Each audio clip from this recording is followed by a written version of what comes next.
اور عربی چونکہ بہت فصیح زبان ہے، خلیل یا خلت سے ہے، اس کا معنی ہوتا ہے انتہائی گہری دوستی۔ محبت کا جو آخری درجہ ہوتا ہے اسے کہتے ہیں خلت۔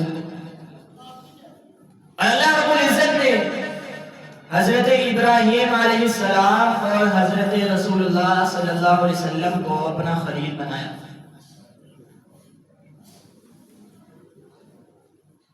صرف یہ دو انبیاء ایسے ہیں جن کو اللہ تعالیٰ نے اپنا خلیل بنایا۔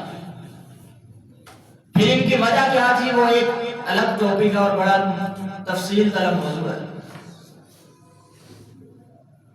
آج ہم جس موضوع پر بات کرنے جا رہے ہیں وہ یہ ہے کہ جب اللہ رب العزت نے مسلمانوں پر اپنے آخری نبی کا ظہور فرمایا اور صحابہ اکرام کی جماعت نے حضرت رسول اللہ صلی اللہ علیہ وسلم کی نمائندگی میں اس دنیا پر اسلامی حکومت قائم کی، تو اللہ تعالیٰ نے انہیں نہ صرف دنیا میں بلکہ آخرت میں بھی جنت کا وعدہ دیا۔ اور آج تک ہم ان انبیاء کرام اور صحابہ کرام اور ان لوگوں پر کہ جنہوں نے اس دین کی کما حقہ پیروی کی درود و سلام اور اچھے الفاظ کی یاد کرتے ہیں۔ پتہ یہ چلتا ہے کہ جب کوئی شخص دین اسلام پر عمل پیرا ہوگا تو اللہ تعالیٰ اسے دنیا میں بھی بلندی کی عطا کریں گے اور آخرت میں بھی اس کا ٹھکانہ جنت ہوگا۔ یہی وجہ ہے کہ ہم دیکھتے ہیں قرون اولیٰ میں کہ اللہ تعالیٰ نے امت مسلمہ کو کس طرح عروج اور بلندی عطا کی، کہ جب بغداد کے کتب خانے اور دلی کے لال قلعے تک مسلمانوں کا پرچم لہرایا کرتا تھا، پوری دنیا میں مسلمانوں کا بول بالا تھا، امن و سلامتی مسلمانوں کی پہچان تھی۔ یہ سب کچھ کس وجہ سے تھا؟ اس وجہ سے کہ اللہ تعالی نے جو دین ان کے لیے پسند کیا تھا انہوں نے ان پر عمل کر کے دکھایا۔ اور یہی وجہ ہے کہ رسول اللہ صلی اللہ علیہ وسلم نے ارشاد فرمایا ان اللہ یرفع بہذا الکتاب اقواما ویضع به آخرین، بے شک اللہ رب العزت اس کتاب پر عمل کی بدولت بہت ساری اقوام کو عروج عطا کرتا ہے اور بہت ساری قوموں کو صرف اس کتاب پر عمل نہ کرنے کی بدولت اللہ تعالیٰ انہیں ذلت اور رسوائی سے دوچار بھی کرتا ہے۔ آج اگر ہم دیکھیں کہ امت مسلمہ اس ذلت و پستی کا شکار کیوں ہوئی ہے تو اس کی بہت بڑی وجہ وہ یہی ہے کہ ہم نے قرآن کو چھوڑ دیا۔ وہ قرآن جو ہمارے لیے خصوصاً نازل ہوا تھا، ذالک الکتاب لا ریب فیہ ھدی للمتقین، یہ قرآن آیا تو پوری انسانیت کے لیے ہے لیکن حقیقت میں اس سے فائدہ جو اٹھاتے ہیں وہ صرف متقین ہیں۔ حقیقی طور پر اس سے فائدہ اٹھانے والے وہ صرف متقین ہیں۔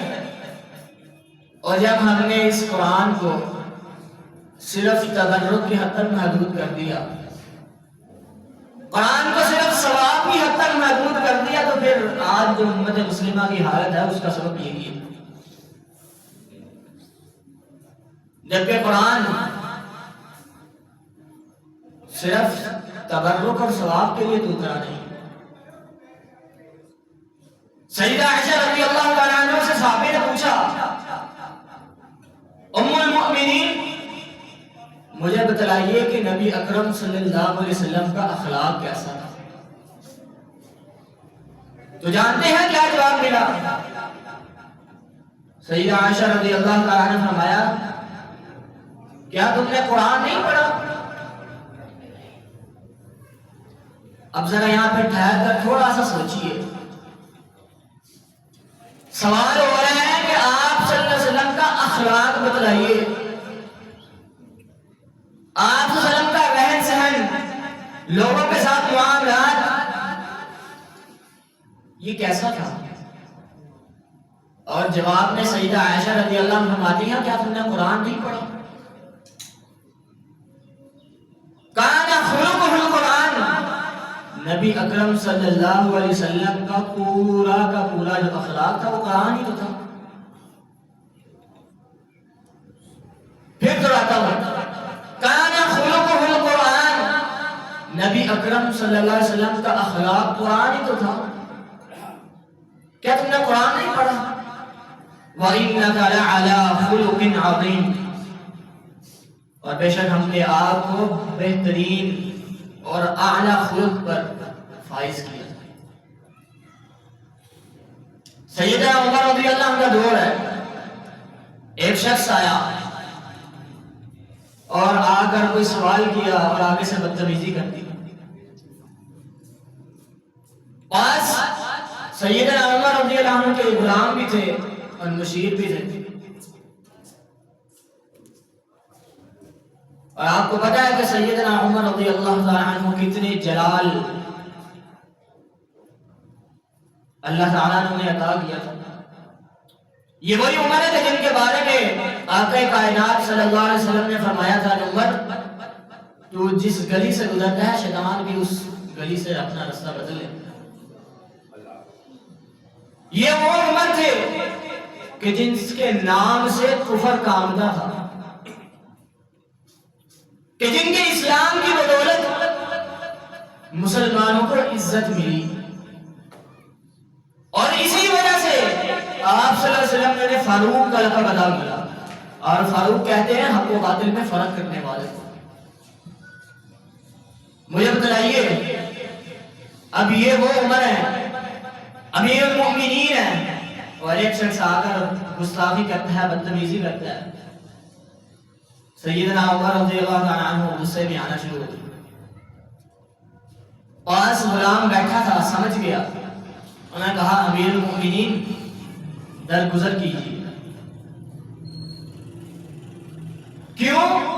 کیونکہ اللہ رب العزت نے قرآن مجید میں مومنوں کی جو صفات بیان کی ہیں ان میں سے ایک صرف یہ ہے کہ وہ درگزر کرتے ہیں۔ اور آگے پتا کیا ہوا؟ جو یہ روایت بیان کرنے والے عربی ہیں وہ کہتے ہیں کہ جیسے ہی سیدنا عمر رضی اللہ تعالیٰ عنہ نے قرآن کی آیت سنی، فوراً غصہ ٹھنڈا ہو گیا اور اسے معاف کر دیا اور جانے دیا۔ قرآن کی آیت سننے کی دیر ہے، اور بعد میں عمر رضی اللہ عنہ کہا کرتے ہیں کہ عمر کی کیا وجہ ہے کہ قرآن کی آیت آ جائے اور عمر اپنی منمانی کرے؟ یہ کیسے ممکن ہے؟ یہی تو وہ قرآن ہے جسے ہم نے اپنایا تو اس نے ہمیں دنیا میں عزت و عروج عطا کیا۔ ہم کس دلدل میں تھے، کس جہالت میں تھے، اسی وجہ سے اللہ تعالیٰ نے ہمیں عزت عطا کی۔ یہ اللہ کا کلام ہے۔ عمر کی کیا مجال ہے کہ عمر کے سامنے قرآن کی آیت تلاوت کی جائے اور عمر کچھ اپنی منمانی کرتے ہیں؟ اندازہ کیجیے۔ اور آج ہمارا کیا حال ہے؟ ہم درس و واعظ بھی سنتے ہیں، جمعہ بھی سنتے ہیں، بلکہ ہماری کوشش ہوتی ہے کہ جمعہ کے اس وقت آئیں کہ جب آخری خطبہ شروع ہو گیا اور نماز پڑھ کے جائیں، جبکہ اس کا نہ عملی طور پر کچھ فائدہ ہے نہ اس کا ثواب ہے کوئی سوائے نماز کے، کیونکہ آپ سے کی حدیث ہے، واضح حدیث ہے، جامع ترمذی کی روایت ہے کہ جب خطیب منبر پر بیٹھ جاتا ہے، اذان شروع ہو جاتی ہے، تو جو فرشتے دروازے پر بیٹھے ہوتے ہیں نا دستخط نام لکھنے کے لیے رجسٹر پکڑے ہوئے، وہ اپنا رجسٹر بند کرتے ہیں، جو پہلے آ گئے ان کا نام لکھ لیتے ہیں، جو نہیں آئے ان کا نام نہیں لکھا جاتا، ان کا جمعے کے اجر و ثواب میں کوئی حصہ نہیں۔ ہمارا قرآن سے یہ حال ہے۔ اسی لیے تو اقبال نے کہا تھا، وہ زمانے میں معزز سے مسلمان ہو کر اور تم خال ہوئے تارے کے قرآن ہو گئے۔ جب ہم نے قرآن کو چھوڑ دیا تو پھر قرآن کی وجہ سے، جیسا کہ ابھی میں نے آپ کو حدیث سنائی وَيَضَعُ بِهِ آخَرِينَ، پھر اس قوم کا مقدر سوائے ذلت اور رسوائی کو کچھ نہیں ہوتا۔ تاریخ اس بات کی گواہ ہے، یہ تو چند دلائل میں نے آپ کے سامنے رکھے، تاریخ اس بات کی گواہ ہے کہ جب مسلمان ذلت اور پستی کا شکار ہوا تو اس کی سب سے بڑی وجہ جو تھی وہ یہی تھی۔ مجھے ایک چیز بتلائیے، ایک عام سا سوال ہے، بچے اسکول پڑھنے جاتے ہیں یا کالج یا یونیورسٹی، اگر وہ پیپر کی تیاری نہ کریں تو کیا وہ پیپر میں کامیاب ہو سکتے ہیں؟ بالفرض وہ کتاب جو جس کتاب کا پیپر ہے وہ اس کتاب کو پڑھتے بھی نہیں ہیں، سمجھنا تو بڑی دور کی بات ہے نا، ان کو پڑھتے بھی نہیں ہیں، تو مجھے بتلائیے کیا وہ امتحان میں پاس ہو جائیں گے؟ کیسے ممکن ہے؟ کوئی گھوڑ کے چیز پیتے ہیں اس کو بات تو سمجھ میں نہیں آئے گی جب تک اس کو پڑھیں گے نہیں، اس کو سمجھیں گے نہیں، اس کو یاد نہیں کریں گے۔ اور بس اوقات کچھ پریکٹیکل چیزیں ہوتی ہیں، جب تک ان کو پریکٹیکل نہیں کریں گے تب تک آپ امتحان میں کامیاب نہیں ہو سکتے۔ تو ہم نے یہ کیسے سوچ لیا کہ ہم قرآن کو پڑھیں گے نہیں اور آخرت میں کامیاب ہو جائیں گے؟ معذرت کے ساتھ یہ مسلمانوں کا رویہ وہی ہے جو یہود و نصارہ کا رویہ تھا۔ وہ کیا کہتے تھے؟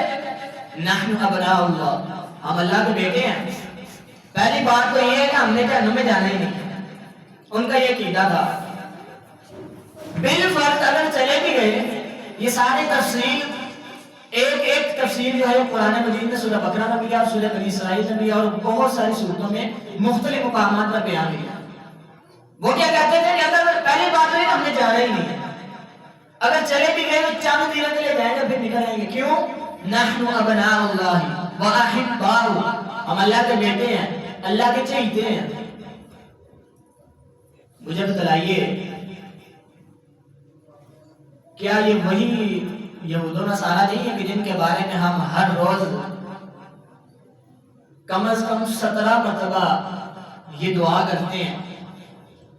غور کیجیے گا بات پر، ہر روز کم از کم 17 مرتبہ ہم یہ دعا کرتے ہیں نماز میں، غیر المغضوب علیہم ولا الضالین، اللہ ہمیں ان لوگوں کا رستہ دکھا جن پر تو نے انعام کیا، نہ کہ ان لوگوں کا رستہ جن پر تیرا غضب نازل ہوا جو گمراہ ہوئے۔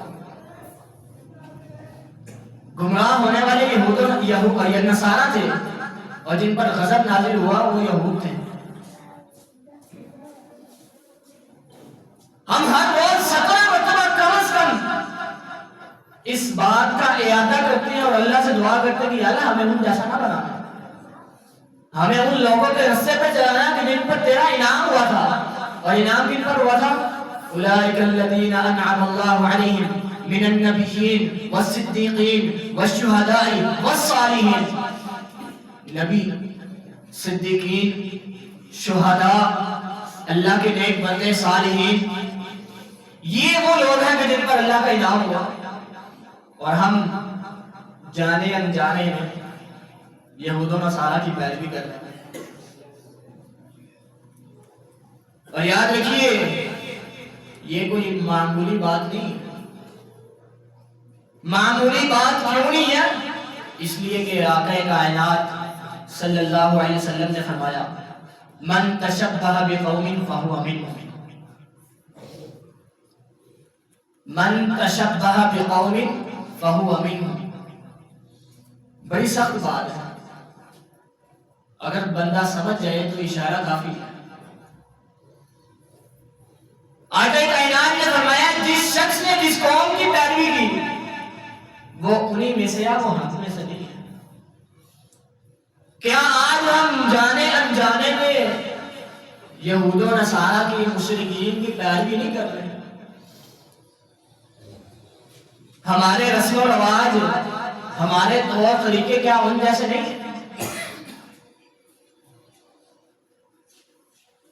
تھے؟ تو وہ آبا تمہارے ہی مگر تم کیا ہو، ہاتھ پہ ہاتھ دھرے منتظر فردا۔ اقبال کی شاعری کبھی ہم نے بس اقبال دے کے نہیں رکھا ہے، یا پھر وہ بچوں نے پیپروں میں استعمال کرنے کے لیے رکھا، وہ کرنا اقبال کی اگر شاعری بھی کم از کم بندہ سمجھ لے تو وہ اقبال کی شاعری قرآن کی بڑی تفسیر کرتی ہے۔ وہ تو تمہارے آبا سے سلف صالحین تھے، انہوں نے تو قرآن کی پیروی کی، مسلمان بن گئے، اپنے آپ کو اللہ کے قرآن کے سپرد کر دیا، لیکن تم کیا؟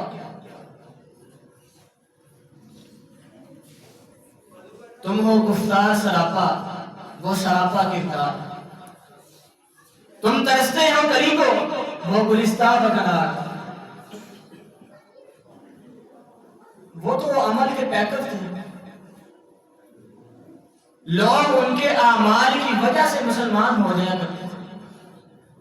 نبی اکرم صلی اللہ علیہ وسلم کے اخلاق کی وجہ سے کتنے مسلمان ہوئے، صحابہ کرام کے اخلاق کی وجہ سے کتنے لوگ مسلمان ہوئے، تبلیغ تو بڑی دور کی بات ہے۔ اور آج ہم اخلاق سے بھی آ رہی ہے اور عمل سے بھی آ رہی ہے۔ خدا را اگر ہم چاہتے ہیں، کیونکہ میرا تو یہ یقین ہے کہ آقا کائنات صلی اللہ علیہ وسلم کی زبان سے نکلنے والی بات کبھی جھوٹی نہیں ہو سکتی، اور انشاءاللہ آپ کا بھی یہی یقین ہونا چاہیے۔ آج بھی اگر ہمیں عزت مل سکتی ہے، عروج مل سکتا ہے، تو اس کی سب سے بڑی وجہ اور یہی ہے کہ ہم قرآن کو تھام لیں۔ اور اس کے بہت سارے فائدے تو ہوں گے، ساتھ ساتھ یہ بھی فائدہ ہوگا کہ اللہ تعالیٰ دنیا میں ہمیں عزت اور عروج عطا کرے گا، اور آخرت میں جنت ہمارا مقدر ہوگی۔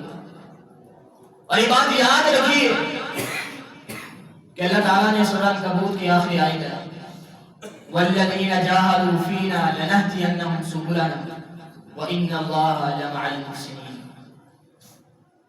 یہ بات ہرگز نہ بھولیے کہ آپ اگر دین میں کوشش کریں گے، عمل پیرا ہوں گے تو دنیا تنگ ہو جائے گی، ایسی بات نہیں ہے۔ مشکلات آتی ہیں، اور اللہ صرف اسی بندوں کو آزمانا چاہتا ہے جنہیں وہ سمجھتا ہے کہ یہ میرے بندے ہیں۔ میں دنیا کی مثال دیتا ہوں کہ جب کوئی استاد، کوئی باس یا کوئی بھی بندہ وہ اگر کسی کو کوئی کام کہتا ہے، باقی سب کو چھوڑ کر کسی خاص بندے کو کام کہتا ہے، تو اس کا مطلب یہ ہوتا ہے کہ یہ میں وہ استاد، وہ باس یا وہ کوئی اوپر والا وہ سمجھتا ہے کہ یہ میں اگر اس بندے کو کام کروں گا نا، اگرچہ اس میں کچھ مشکلات ہیں لیکن یہ بندہ کام کرے گا۔ کیوں؟ کیونکہ میں اسے جانتا ہوں، یہ میرا بندہ ہے، یہ مشکلات سہلے گا، کام کرے گا، اور مجھے پتا کہ اس مشکلات کے بعد اس کے لیے کتنی آسانی آئے گی، وہ صرف اسی کو ملے گی۔ اللہ تعالیٰ فرماتے ہیں جو میری طرف چل کر آتا ہے میں اس کی طرف دوڑ کے آتا ہوں۔ اور آپ سے ہم نے قرآن، اللہ تعالیٰ نے قرآن میں بھی یہی فرمایا وَالَّذِينَ جَاهَدُوا فِينَا لَنَهْدِيَنَّهُمْ سُبُلَنَا۔ جو شخص ہماری طرف کوشش کرتا ہے، ہمارے دین میں عمل کرنے کی کوشش کرتا ہے، میری طرف آتا ہے، اپنے رب کی طرف آتا ہے، لَنَهْدِيَنَّهُمْ سُبُلَنَا، تو ہم اسے راستے دکھا دیتے ہیں۔ یہ اللہ کا وعدہ ہے۔ وَمَن يَتَّقِ اللَّهَ يَجْعَل لَّهُ مَخْرَجًا، تو اللہ سے ڈر کے اللہ تعالیٰ اس کے لیے راستہ نکال دیتا ہے۔ یہ اللہ کا وعدہ ہے، لیکن ہمیں یقین نہیں آتا۔ یقین تو بڑی دور کی بات ہے، وہی بات ہے کہ ہم پڑھیں گے تو سمجھ آئے گی نا کہ اللہ نے ہم سے وعدہ کر لیا۔ سمجھنا تو بڑی دور کی بات ہے، ہم نے تو پڑھنا بھی چھوڑ دیا۔ آج اگر پوچھ لیا جائے کہ کتنے لوگوں نے آج قرآن پڑھا تو بڑے افسوس کی بات ہوگی۔ اپنے آپ کو جھنجھوڑیے، صرف اپنے آپ کو ہی نہیں، اپنی اہل اولاد کو، خاندان کو۔ یا ایھا الذین آمنوا قوا انفسکم واہلیکم نارا، اپنے آپ کو بھی بچاؤ آگ سے اور اپنے اہل خانہ کو بھی بچاؤ۔ اگر ہم چاہتے ہیں کہ دنیا میں عزت ہمیں ملے اور آخرت میں ہمیں نبی اکرم صلی اللہ علیہ وسلم کا ساتھ مل جائے اور حوض کوثر سے پانی عطا ہو جائے تو اس کے لیے سب سے پہلی چیز جو ہمیں اپنانی ہوگی وہ قرآن کو اپنانا ہوگا، قرآن کو اپنی زندگی بنانا ہوگا، قرآن کو اپنے اخلاق اطوار کے مطابق ڈالنا ہوگا، ہمیں اپنی زندگیوں کو قرآن کے مطابق ڈالنا ہوگا۔ اسی میں نجات ہے اور اسی میں فلاح ہے۔ قد افلح المؤمنون، مومن ہی کامیاب ہوتے ہیں اور ہدایت حقیقت میں پاتے ہیں تو وہ متقین ہیں۔ اللہ تعالیٰ